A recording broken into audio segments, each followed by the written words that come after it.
시청자 여러분 안녕하십니까. 11월 2일 12화 방송이 되겠습니다. 시청자 여러분들께 이번 시간에는요, 중점적으로 한동훈 검사장과 관련해서 MBC에서 이제 어제죠, MBC에서 전격적으로 보도했어요.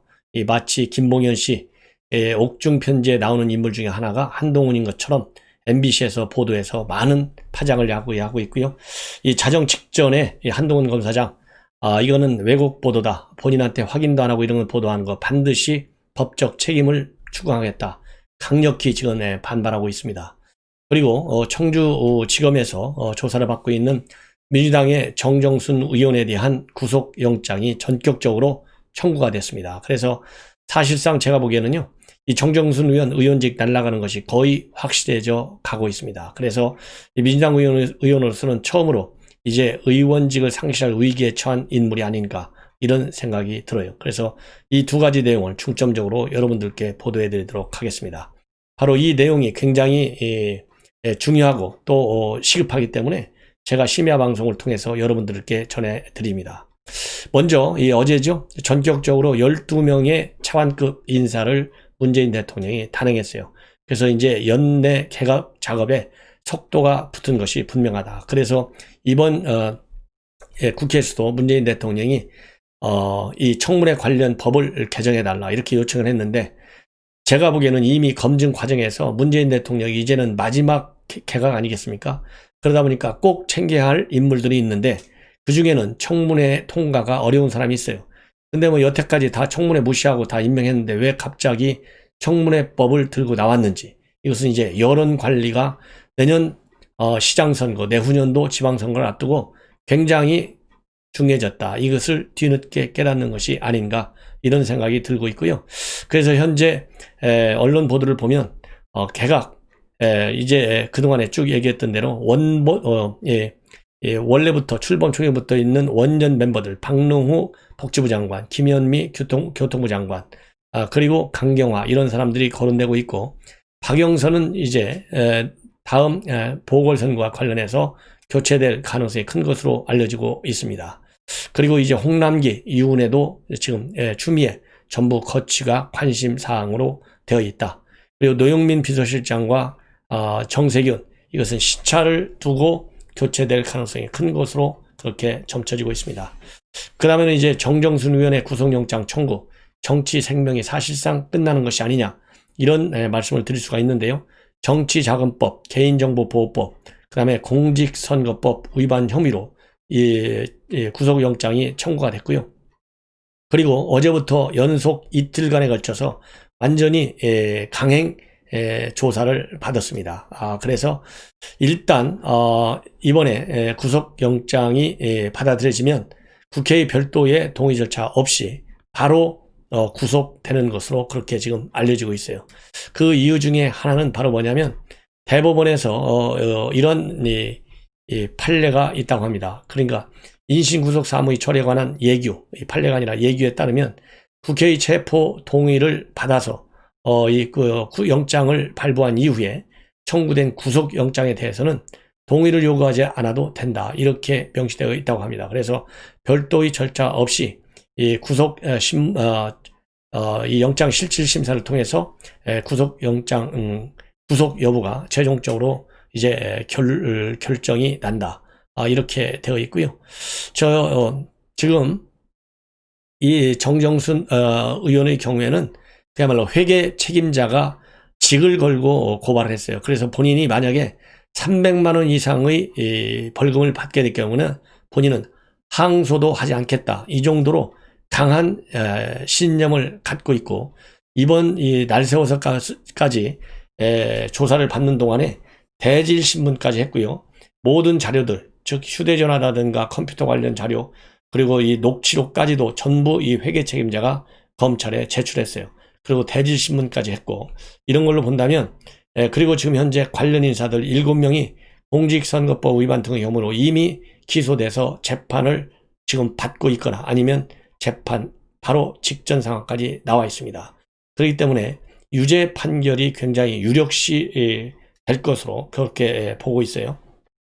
그리고 여러분들 아시다시피 이 선거사범 재판은 공직선거법 270조에 의해서 1심은 공소 제기 후 6개월 이내, 2심과 3심은 전심 판결 후 3개월 안에 끝나도록 되어 있는데, 제가 보기에는 이게 민주당 여당 의원이기 때문에 온갖 또 영향력을 줘가지고 4년 내내 맨 마지막까지 버티는 것이 아닌가, 이런 우려를 떨쳐버릴 수 없어요. 왜냐하면 이번에도 끝까지 버텼잖아요. 검찰에서 8번, 9번씩이나 나오라고 하는데 계속 머뭇거리다가 거부하다가 국회에서 체포 동의안이 가결이 되니까 뒤늦게 나타났거든요. 이것만 보더라도 굉장히 이 법이 선거사범 재판 기간 안에 이렇게 속전속결로 끝나게 될지는 한번 지켜봐야 되겠다. 제가 보기에는 그럴 가능성은 희박하지 않을까, 이런 생각이 들어요.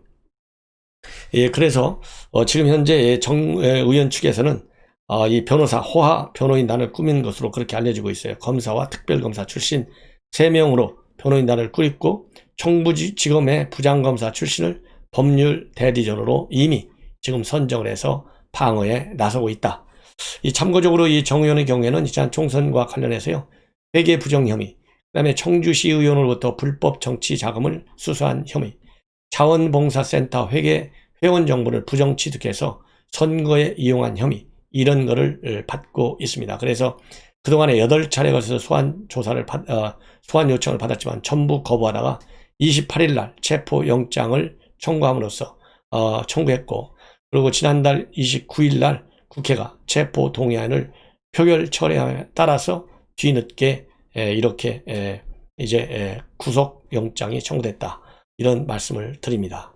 그리고 추미애가 이제 불편한 진실 알 때까지 끝까지 밀어붙이겠다, 압박을 가하겠다, 이런 페북에 글을 올려고, 그리고 이제 커밍아웃해서 참 고맙다, 고맙다, 답은 딱 개혁밖에 없다, 이렇게 해가지고 지금 검사의 난이 온라인에서 정해지고 있는데요. 이와 관련해서 김웅 의원이 국민이 사퇴하는 제1번 1등짜리 국무위원은 바로 당신이다. 이러한 불편한 진실을 추 장관은 반드시 알아야 된다. 이렇게 지금 김웅 의원이 페북에 띄워놨습니다.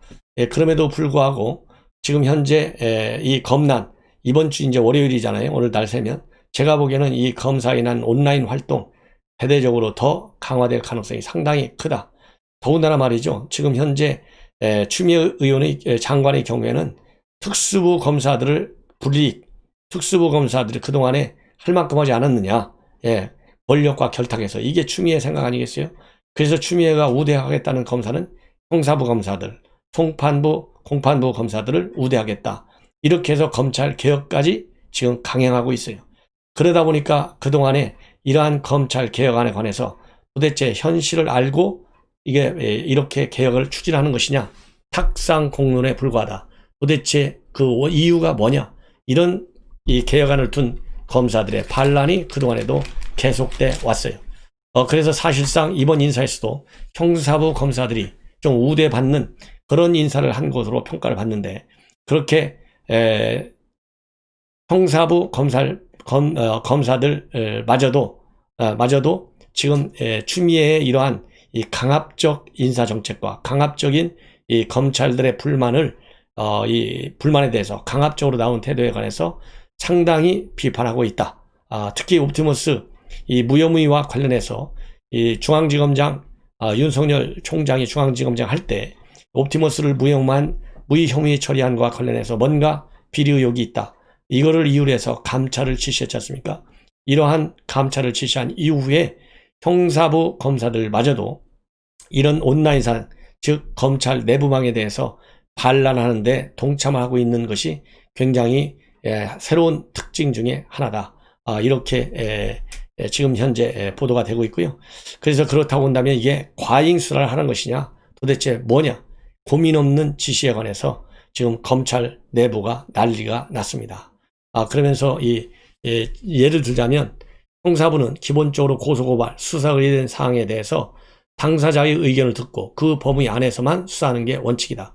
모든 사건에서 당사자들을 탈탈 털 수 있겠냐, 과잉 수사를 하라는 것이냐, 이렇게 반발하고 있어요. 왜냐하면 전파진흥원 당시 수사할 때 이 고소 사건인데 전파진흥원이 고소했는데 고소한 당사자가 검찰에서 나는 피해가 없고 나머지 피해는 모르겠다. 이것이 주된 이유 중에 하나잖아요. 그리고 손해본 것도 하나도 없다. 이렇게 해서 지금 방금 말씀드린 대로 검사는 무혐의 처리를 했어요. 그런데 이거를 갖다가 잘못됐다고 시비를 하고 있으니 이게 웬 말이냐, 이렇게 지금 검찰 측에서 반발이 나오고 있다고 합니다. 그래서 지금 상황은 추 장관이 그렇게 강조하고 중요시하는 형사부 검사들마저도 들고 일어나는 것인데, 형사부를 그렇게 중요하게 생각한다면서 어떻게 일하는지 고민도 없이 내린 감찰 지시다, 이렇게 반발이 이루어지고 있어요. 그리고 이제 MBC 보도와 관련해서 말씀을 드리겠습니다. MBC에서 김봉현이가 결국 한동훈 라인의 회의를 받았다, 이런 요지로 방송을 했습니다. 그런 게 어젯밤 8시 뉴스를 9시 뉴스데스크를 통해서 그렇게 방송했어요. 직접 이 방송과 관련해서 한동훈 검사장이 강력히 지금 반발하고 있고 전혀 사실 무근이다, 법적 책임을 묻겠다, 이렇게 했는데요. 이 방송의 핵심 요지를 여러분께 말씀을 드리면, A 검사는 한동훈 라인이다. 이 A 검사가 술 접대 추선한 검사를 얘기하는 겁니다. 청와대 수석 정도 잡게 해주면 A 검사가 한동훈 검사장을 통해서 검찰총장에게 보고해서 보석으로 재판을 받게 해주겠다라고 제안했다, 이렇게 되어 있거든요. 요것이 지금 이제 사실과 아니다, 이런 내용입니다. 그래서 추가적으로 이제 말씀을 드리자면, 라임 사건이 이 변호사는 김봉현이한테 술 접대를 제안하면서 라임 사건이 터지면 결국 부산저축은행 사건처럼 된다, 이렇게 회의했다는 겁니다. 그러면서 이 변호사가 김봉현한테 A 검사는 한동훈 라인이다, 그러니까 A 검사는 한동훈 라인이다, 그러니까 이게 실무 검사를 얘기하는 것이죠. 청와대 수석 정도 잡게 해주면 A 검사가 한동훈 검사장을 통해서 검찰총장에게 보고해 보석으로 재판을 받게 해주겠다는 제안을 했다고 보도를 했습니다. 그러자 보도 이후에 한동훈 검사장은 이 사안과 무관하다, 저에게 확인조차 없이 악의적으로 실명을 적시한 것에 대한 법적 책임을 물을 것이다, 이렇게 즉각적으로 반박을 했어요. 그리고 이 기자들에게 전달한 입장을 해서, 저는 이 사안과 어떤 식으로든 전혀 무관하다, 사건에 관여한 바도 없고 어떤 변호사이든 어떤 검사든 이 사안과 관련해서 만나거나 연락을 한 바도 전혀 없다, 이렇게 강조를 하고 있습니다. 그러면서 MBC와 어젯밤 9시 뉴스를 보도한 임모 기자, 위 기사의 유포자들에 대해서도 수감자의 말만 믿고 본인에게 어떠한 확인조차도 없이 실명을 악의적으로 적시한 것에 대해서 법적 책임을 물을 것이다, 이렇게 지금 밝히고 있습니다. 그래서 지난번에 KBS 뉴스도 또 MBC도 마찬가지로 악의적으로 보도했다, 그래서 이 한동훈 검사장이 즉각 고발을 했어요. 한 5억 원 이 손해배상 청구를 했는데, 제가 보기에는 한동훈 검사장이 고발을 한다 하면 실질적으로 고발하는 것 같습니다. 그래서 이번 MBC 보도도 즉각적으로 이제 내일 월요일이기 때문에 바로 하루 이틀 안에 고발할 가능성이 상당히 농후하다. 더군다나 한동훈 검사장, 정진웅 검사 감찰을 진정하고 또 고발 조치까지, 고소 조치까지 했잖아요. 그런 것처럼 아주 강하게 이 법적 수단을 다 동원하는 그런 성격으로 볼 때 이번 보도와 관련해서 한바탕 소동이 일어날 것이 분명합니다. 근데 문제는 바로 여기에 있습니다. 이 한동훈 검사장의 법적 대응, 이런 의지와 능력, 이런 것을 충분히 MBC가 모를 리가 없잖아요. 그럼에도 불구하고 이러한 보도, 한동훈 검사장에게 확인도 안 했다고 한다면 뒤에 뭔가 뒷배가 있지 않겠느냐, 이렇게 의심을 갖는 것이 합리적이지 않겠어요? 그래서 이러한 보도 배후에 과연 누가 있는지 이것도 수사를 통해서 밝혀야 되겠다. 그래서 제가 보기에는요, 추미애 장관이 엉뚱한 가지고 감찰권, 지휘권을 행사할 것이 아니라 MBC라는 보도에 이 뒤에 누가 있는지, 이런 보도는 사실인지 아닌지 수사를 지시하는 것이 그동안의 수사 지휘권의 남용, 감찰권의 남용으로 볼 때 당연한 것이 아니겠느냐. 그런데 이런 일을 하겠습니까? 당연히 안 하죠. 그래서 앞으로 이 MBC 보도와 관련해서도 이제 많은 추가적인 이 후속 보도들이 나올 가능성이 상당히 크다, 이런 말씀을 드리는데요. 제가 보기에는 이와 관련해서 유추할 수 있는 것이 김봉현이가 뭐라고 얘기했어요? 대우 해양 수사팀에서 수사한 사람이 자기가 수사받으러 가보니까 나와 있더라. 그 중에 그 사람이 바로 자기가 술 접대를 해준 검사다. 이렇게 밝히고 있잖아요. 그렇다고 본다면 뭔가 한동훈 검사장하고 엮을 수 있는 무슨 정보를 가지고 있거나 과거에 같이 수사팀에서 일했던 근거를 가지고 있으니까 김봉현이가 그렇게 둘러댔을 것 아니냐 이렇게 판단이 되는데, 이 한동훈 검사장과 이 지금 이 의혹을 받고 있는 이 검사들, 이번 A 검사라는 사람, 이런 사람들은 언제 있었냐면 바로 해양수산팀, 대우해양수산팀에서 수사할 때 있었는데, 그때 1팀과 2팀이 있었어요. 그래서 1팀에는 주영환 부장검사가 이제 팀장을 했고, 부팀장은 정의도 청주지검 부장검사가 부팀장을 했어요. 그리고 이 팀의 팀장은 한동훈 부장이 팀장을 했고, 바로 밑에 A 검사가 부팀장을 한 것으로 알려지고 있고, 박훈 변호사가 실명을 공개한 이 현직 검사, 남호 검사가 바로 그 한동훈 팀에 있었어요. 이런 걸 가지고 한동훈 검사장을 여기에 엮으려고 하는 의도가 작용이 되다 보니까 그것이 결국은 MBC 보도에까지 이른 것이 아니냐, 이런 유추 해석이 가능하다 이렇게 생각이 되고요. 그리고 이 박훈 변호사가 실명으로 딱 페북을 통해서 공개하니까 바로 이것을 받아서 나온 사람이 황희석 열린민주당 최고위원이에요. 황희석이는 누구냐면 조국이 장관할 때 인권국장을 했던 사람이 황희석입니다. 민변 출신의 변호사예요. 변호사 출신이 인권국장에 영임이 돼서 이번에 비례대표로 열린민주당에 나갔는데 안 됐어요. 예. 그래서 이러한 실명 공개, 박훈 변호사의 이거와 관련해 가지고 이 황희석 최고위원이 30일 날 자신의 SNS에 뭐라고 올렸느냐? 자자자, 이제 연결고리가 나오기 시작한다. 김봉현 씨의 고백을 이끌었다는 박훈 변호사가 룸사롱에서 접대받은 현직 검사 중 한 명이 현직 검사라고 밝혔다. 이렇게 얘기를 하고 있습니다. 그러면서 김봉현 씨는 지난번 자필 진술서에서 룸사롱 접대해 온 사람들이 같은 팀이라고 했다. 한 사람은 검사 출신 변호사이고 나머지 3명은 현직 검사라고 적었다. 이러면서 뭐라고 이 황희석이는 주장하고 있냐면, 페북에 올렸냐면, 그러면 이제 오른쪽 아래 사진 4명으로 압축되는데 바로 우리 팀장은 지난 4월부터 많이 보던 얼굴인데 한동훈 네가 왜 거기서 나와? 이렇게 페북에 적었습니다. 자, 이런 걸로 본다면, 이런 걸로 볼 때 바로 이 MBC 보도가 이 황희석의 SNS 글, 그리고 대우조선해양수산팀 2016년도 1월에 출범을 했는데요. 그와 관련해서 유추 해석한 것이 이렇게 보도로까지 이어지지 않았을까, 이런 한번 추리를 해볼 수 있다, 이런 생각이 듭니다. 그런데 참고적으로 말이죠, 이 전관 출신 검찰 변호사, 이 변호사는 윤석열 총장과는 상당히 껄끄러운 사이로 알려지고 있어요. 이 껄끄러운 사이로 알려져 있기 때문에 김봉현 씨가 얘기하는 대로, 아니면은 또 이 여권발 뉴스로 지금 보도되고 있는 대로 이 변호사가, A 변호사가 윤 총장과, 즉 이주영 변호사를 얘기하는 겁니다. 윤 총장과 가까운 사이는 아니다. 이것이 연합뉴스의 보도를 통해서 지금 알려지고 있다. 이런 말씀을 드립니다.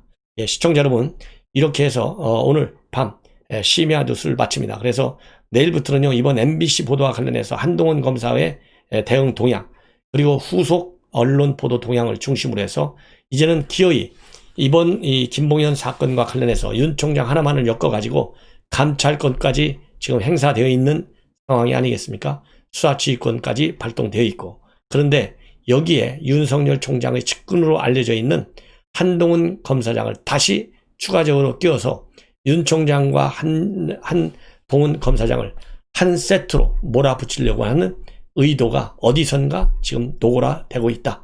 이것이 저의 오늘 밤 판단입니다. 시청자 여러분, 저렇게는 안보정론 많은 성원을 당부드리고 꼭 구독 버튼 눌러주실 것을 부탁드립니다. 그러면 편안히 주무십시오.